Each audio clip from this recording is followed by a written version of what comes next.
అందరికీ నమస్కారం అండి. జేడి వరల్డ్ యూట్యూబ్ ఛానల్కు స్వాగతం. నేను ఈరోజు చేయబోయే రెసిపీ గోధుమ పిండి బూరెలండి. ఇవి మరీ ఎక్కువ స్వీట్గా ఉండవు. ఒక గరిట చక్కెర తీసుకున్నాను. ఇవి ఈవినింగ్ స్నాక్స్కి చాలా బాగుంటాయండి. ఈవినింగ్ స్నాక్స్కి ఏదైనా ఫెస్టివల్ అప్పుడు ప్రసాదంగా కూడా చేసుకోవచ్చు ఈ బూరెలు. ఒక చక్కెర, తర్వాత కొంచెం సాల్ట్ వేసుకోవాలండి. స్వీట్కి కొన్ని చేసేటప్పుడు సాల్ట్ ఉంటేనే టేస్ట్ ఉంటుందండి. దీనికి తగినన్ని వాటర్ పోసుకోవాలి. పోసి ఇప్పుడు గోధుమ పిండితో కలపాలండి. ఒక గరిటె చక్కెర అయితే 2 స్పూన్లు బియ్యం పిండి, కొంచెం క్రిస్పీగా ఉంటాయి. 2 గరిటెలు మనం చక్కెర ఏదైతే తీసుకున్నామో కొలతకి దాంతో 2 గరిటెలు గోధుమ పిండి వేసుకోవాలండి. ఈ బూరెలు చాలా టేస్ట్ ఉంటాయి. ఈవినింగ్ స్నాక్స్కి ఏదో ఒకటి ఉండాలి కదా మా బాబుకి, అందుకే ఈరోజు ఇవి చేస్తున్నాను. గోధుమ పిండితోటి బూరెలు. ఇవి కనీసం ఒక పావు గంట నానబెట్టాలండి పిండి కలిపి. ఇలా చక్కెరతో చేసిన స్వీట్ కదా, కొంచెం పొంగుతాయి, మెత్తగా ఉంటాయండి. చాలా మెత్తగా స్మూత్గా ఉంటాయి. ఇలా కలిపి ఒక 10 మినిట్స్ అన్నా కనీసం పక్కన ఉంచాలండి. ఇలా గట్టిగా ఉంటుంది కదా ఆ చక్కెర, అది కరిగి గోధుమ పిండి నానితే కొంచెం పలచబడుతుంది కదండి. ఇలా అవుతుంది.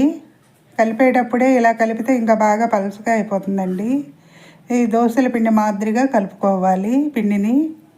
ఇలా కొంచెం బీట్ చేసుకోవాలండి. బాగా కలిపితే చక్కగా బాగుంటాయండి పొంగి బూరెలు. చాలా టేస్ట్ ఉంటాయి.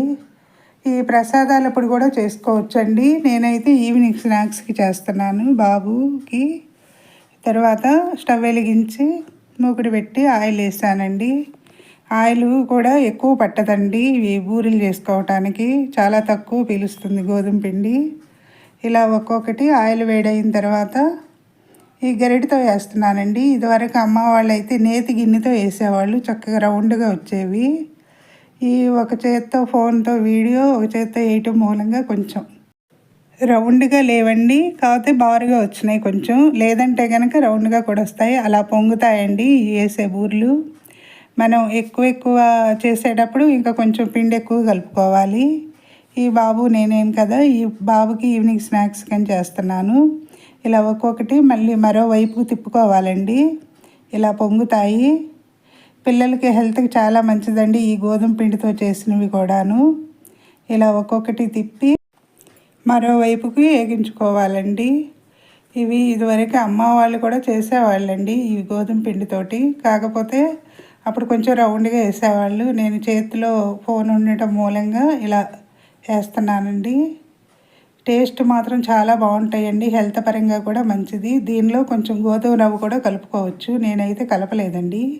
ఈ బియ్యం పిండి వేయటం మూలంగా రంగు బాగుంటుంది, కొంచెం క్రిస్పీగా అనిపిస్తాయండి. ఇలా ఫ్రై అయిపోయిన వాటిని తీసేసుకోవాలి. మరోసారి వేసుకోవాలండి ఇంకొక వాయి. మొత్తం నేను కలిపిన 2 గరిటెల పిండికి 10 అయినాయి. సబ్స్క్రైబర్స్ పెరగటం లేదండి. సబ్స్క్రైబ్ చేయండి, మరిన్ని వీడియోస్ చేస్తాను. నేను చేసే వీడియోస్ ఎలా ఉన్నాయో మీరు కూడా చేసి కామెంట్స్లో పెట్టండి. మరిన్ని వీడియోస్ చేస్తాను. ఇలా అయిపోయిన తర్వాత మళ్ళీ తిప్పి తీసేసుకోవటమేనండి. పిల్లలకి వీలైన వరకు స్నాక్స్, ఫుడ్, లంచ్ అవి కూడా ఇంట్లో చేసి పెడితేనే మంచిదండి హెల్త్ పరంగా చూసుకుంటే. బయట వాటికి అలవాటు చేస్తే వాళ్ళు వాటి మీద ఇంట్రెస్ట్తో ఇంట్లో చేసినవి తినరు. నేనైతే వీలైనంత వరకు నేను ఇంట్లో చేసిన ఫుడ్డే చేసి పెడతానండి. ఇలా అయినాయి. రకరకాలుగా చేసావు ఈరోజు అన్నాడు మా బాబు. రౌండ్ ఒకటే లేదు కానీ రుచి అంతా కూడా ఒకటే ఉంటుంది కదండి. ఇలా చేసుకోవాలి గోధుమ పిండి బూరెలు. మనం పిల్లలకి ఏది ముందు అలవాటు చేస్తే అవే ఇది కదండి.